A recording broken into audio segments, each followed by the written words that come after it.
Two big playoff games this week in the NFL. Take your pick. Which one do you find the most enticing?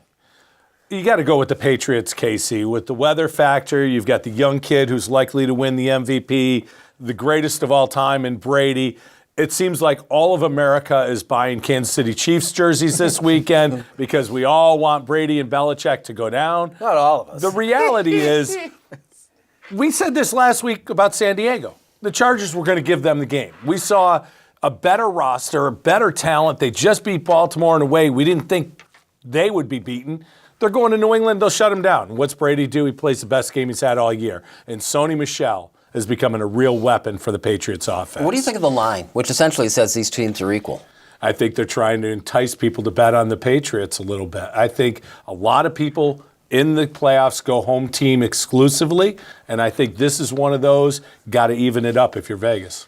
And the other part of that is people like to bet for who they want to root for. And you're the only person that I know of that's rooting for the Patriots coming up in this game. Of all the people you know. Everybody in the world. I do think everybody overreacts a little bit to the Patriots. And I'll say I think there's a little bit of an overreaction to how they played last week. And they were incredibly efficient. They had 2 weeks off.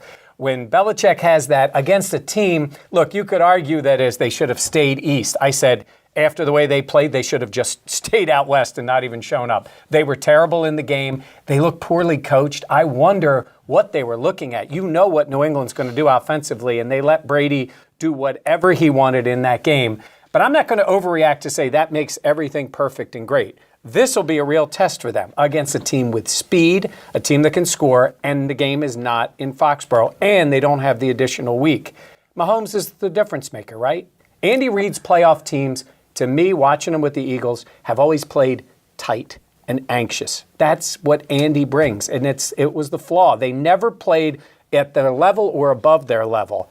I think Mahomes can change that for him. He's got to get off to a good start. If he does, I think the Patriots could be in a lot of trouble. But that, Mikey, is the problem, getting off to a good start. Belichick has seen this team this season, the Patriots 43-41 game in Foxborough. I don't think it's anywhere as high a score this next time around because, one, Belichick's going to find a way to not shut down Mahomes, but temper Mahomes. Exactly what you said is what the Patriots know they have to do. If you can stop him early, at least make him question where he's going to put that ball, you're going to have problems all day. And the running game for Kansas City is not what it was a couple of weeks ago because we know what happened. That being said, the Patriots' run defense, that's their weakness on defense, right?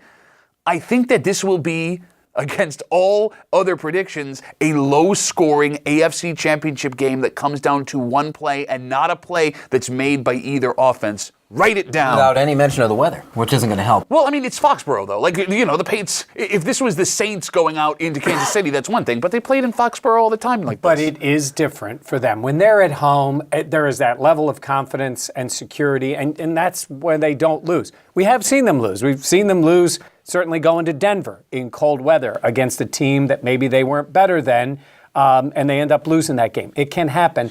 We have the other game. Yeah, Rams going to New Orleans. This one should be very good as well. A little bit different in this one, but you still got the young quarterback against the old quarterback, the Hall of Famer against the number 1 overall pick. But to me, this game comes back to the running game. Does Todd Gurley finally do what he's been doing all year, or do they rely on C.J. Anderson again to supplement him? And Kamara and Ingram, a great pair of running backs for New Orleans. I don't think it's about the quarterbacks in that one. I think it's about the running backs. Of the 4 teams that are left, who wins the whole thing? I think it's going to be the Rams. I really do. I think their defensive talent is finally playing to its potential. Interesting game in that one. I think if you're McVay, you came out and ran the ball down the Cowboys' throat. I think he changes it up this week. I think they're throwing it around the field this week. I think they're going to take the Saints expecting more of the run and throw the ball more. I think they have a shot. I don't know if I trust them on the road, but I'm going to say overall, I'm just going to say it because it's what I would like to see. Big Red and the Chiefs get the championship. Saints win it all. Drew Brees marches off into the sunset with that trophy over his head. Done. Write it down. This is the Rochester Press.